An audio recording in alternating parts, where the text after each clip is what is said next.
Saya Dina Mariana Berginting Jawa, SPD. Saya adalah guru di SMA Negeri 1 STM Hilir. Saya guru bidang studi pendidikan agama Kristen Protestan. Ya.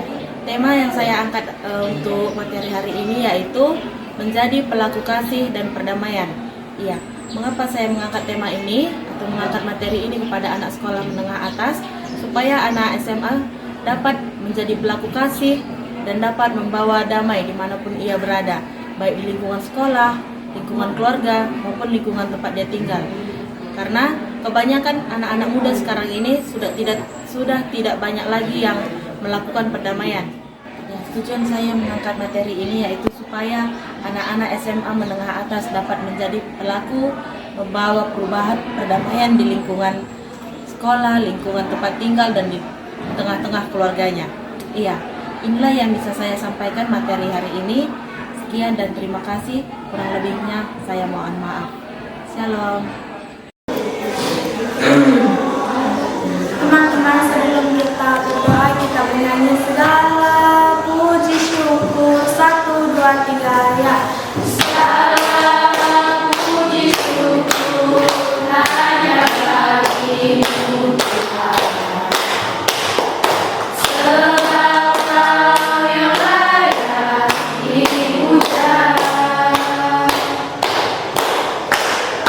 Kami mau bersorak tinggikan nama-Mu Tuhan. Haleluya.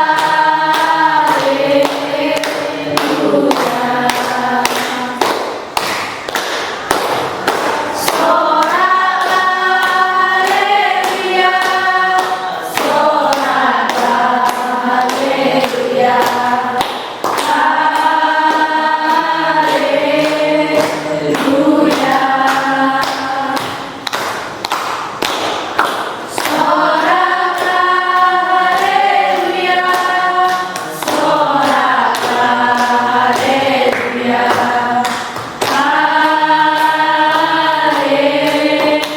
haleluya. Teman-teman, sebelum kita mulai belajar kita, mari kita berdoa. Berdoa. Allah Bapa yang baik, Allah Bapa yang baik di dalam surga, puji syukur yang wajib Tuhan ya Tuhan, karena Engkau telah membangun kami di sekolah ini di jalan sehat dan selamat. Bapa, semoga hari kami Kau mulai pelajaran kami, kiranya Tuhan yang memberkati pelajaran kami agar apa yang diterangkan oleh ibu guru kami dapat kami mengerti. Begitu juga dengan ibu guru kami, Engkau yang memberi kesabaran untuk mengajari kami. Inilah doa anak-anak Quran dan segera ini kami menjadi Allah Putra dan Kudus. Haleluya, amin.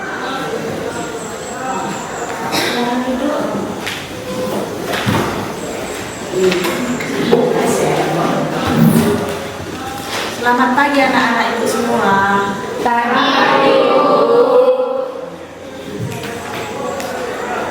Semua sudah sarapan tadi? Pasti sudah ya. Oke, materi kita hari ini masih berkaitan dengan materi kita minggu lalu, yaitu menjadi pelaku kasih dan perdamaian. Ya, pelaku kasih. Siapa yang bisa menjelaskan atau memberikan sedikit argumennya? Pelaku kasih itu adalah seperti ini, Bu. Ada yang bisa? Iya. Pelaku kasih, pelaku artinya adalah seseorang yang melakukan perbuatan baik kepada sesamanya manusia, ya. Tidak hanya sesama agama, tetapi juga dengan teman-temannya yang lain dari agamanya. Seperti itu ya. Pelaku kasih adalah orang-orang yang setiap detik, setiap menit, dan setiap harinya dia melakukan perbuatan baik tanpa menuntut balas dari orang yang telah dia berikan. Misalnya itu dia bantu atau juga dia memberikan sebagian apa yang dimilikinya kepada temannya, seperti itu. Terus kita masuk ke dalam perdamaian, ya. Siapa yang bisa memberikan argumennya lagi? Perdamaian itu adalah seperti ini, Bu. Ada? Iya, perdamaian itu adalah dimulai dari hal yang paling kecil, yaitu mampu berdamai dengan diri sendiri. Kalau orang yang sudah mampu berdamai dengan dirinya sendiri, maka dia juga akan mampu berdamai dengan sesamanya, dengan teman sebangkunya, dengan lingkungan, dengan tempat tinggal, terlebih di masyarakat dan di gereja, seperti itu. Oke, seperti yang tertulis di dalam Matius 5 ayat yang ke-9. Silahkan satu orang yang membaca. Matius 5 ayat 9.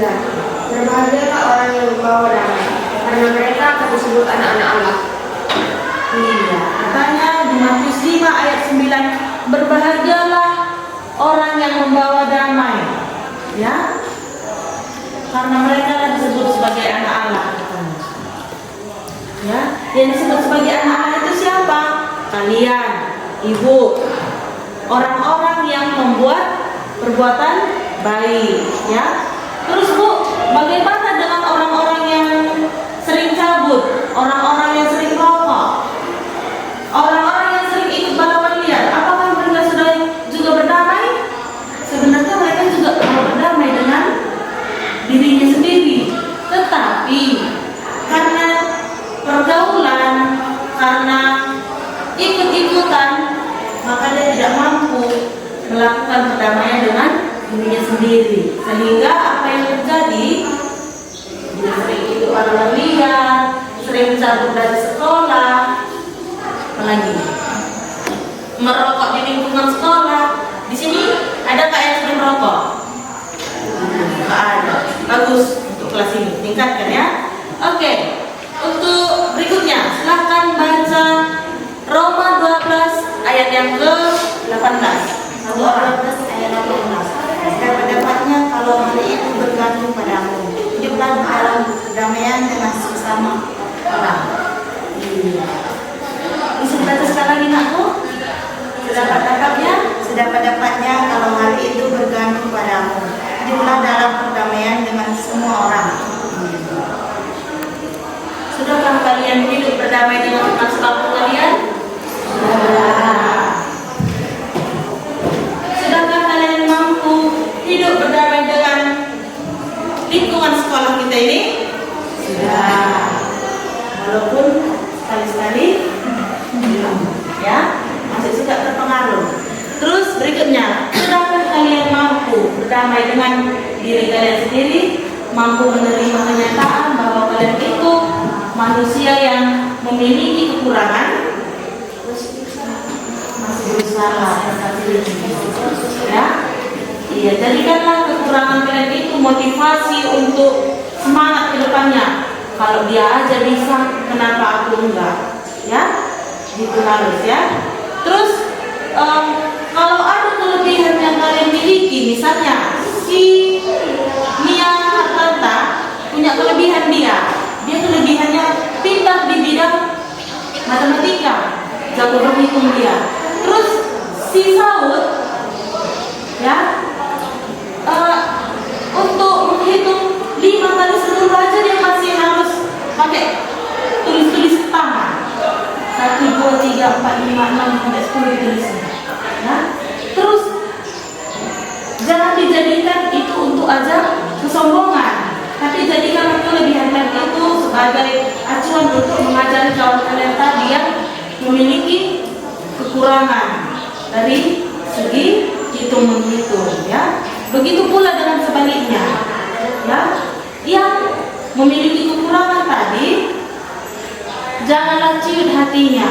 Udahlah, aku memang seperti ini adanya, ya. Seseorang yang sudah menanamkan kasih dalam hatinya, dia tidak akan merendah, ya. Tetapi dia buat kelemahannya itu sebagai acuan untuk bisa naik lebih tinggi lagi levelnya, ya. Kenapa mereka bisa, aku nggak bisa? Kalau aku nggak bisa dalam bidang matematika, aku pasti bisa dalam pelajaran bahasa Indonesia misalnya, IPA, IPS, biologi dan lain sebagainya, ya. Oke, di sini katanya perdamaian adalah sebuah proses, ya, bukan sebuah peristiwa, ya. Perdamaian adalah sebuah proses yang kalian lalui untuk berdamai dengan diri kalian itu ada step by stepnya, Ya, ada rintangan juga kalian harus lalui. Ya, perdamaian adalah serangkaian pilihan dan keputusan. Ya, serangkaian pilihan dan keputusan.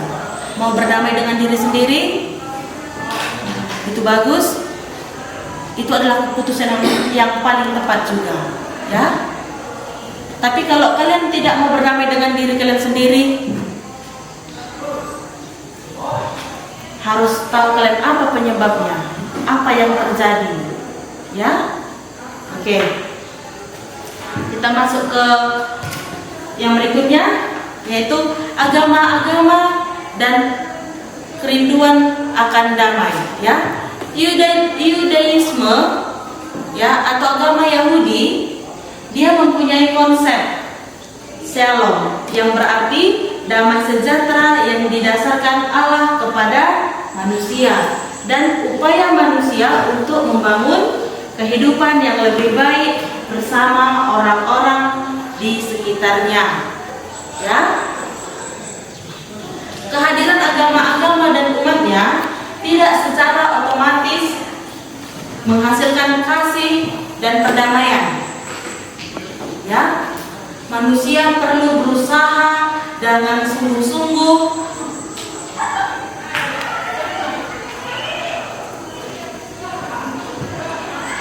supaya dia bisa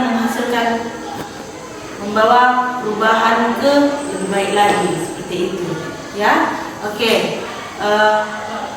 Materi kita sampai di sini. Ibu akan memberikan kalian 2 soal, yaitu, oke, boleh ditulis.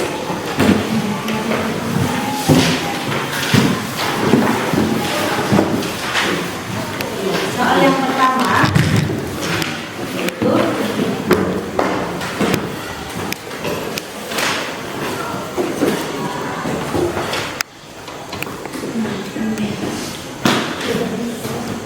tuliskan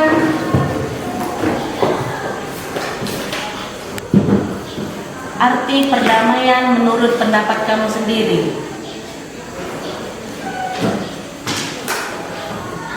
Ya.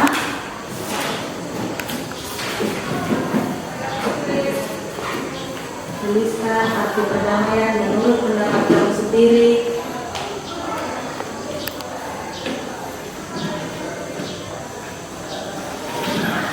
Dan nomor 2, tuliskan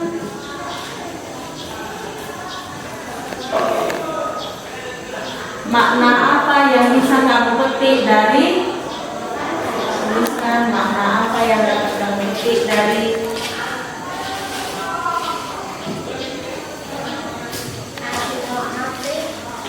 Matius 5 ayat yang ke-9 dan Roma 12 ayat yang ke-18.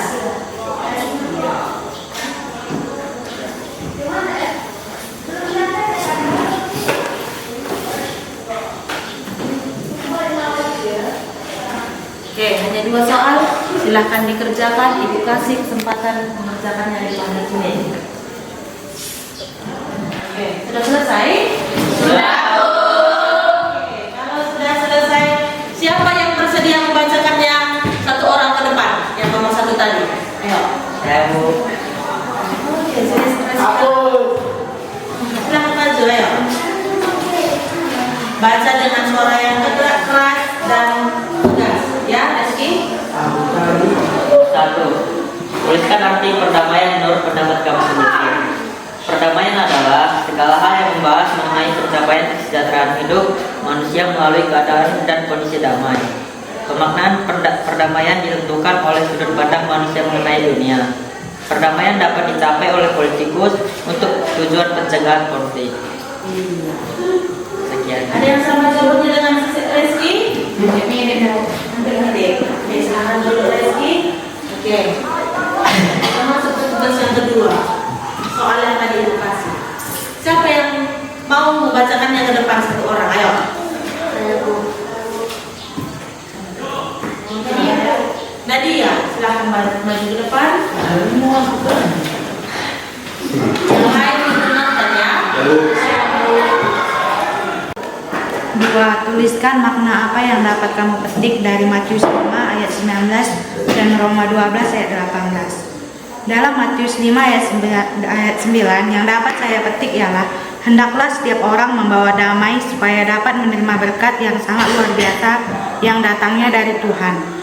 Di dalam Roma 12 ayat 18 tertulis, sedapat-dapatnya kalau hal itu bergantung padamu, hiduplah dalam perdamaian dengan semua orang.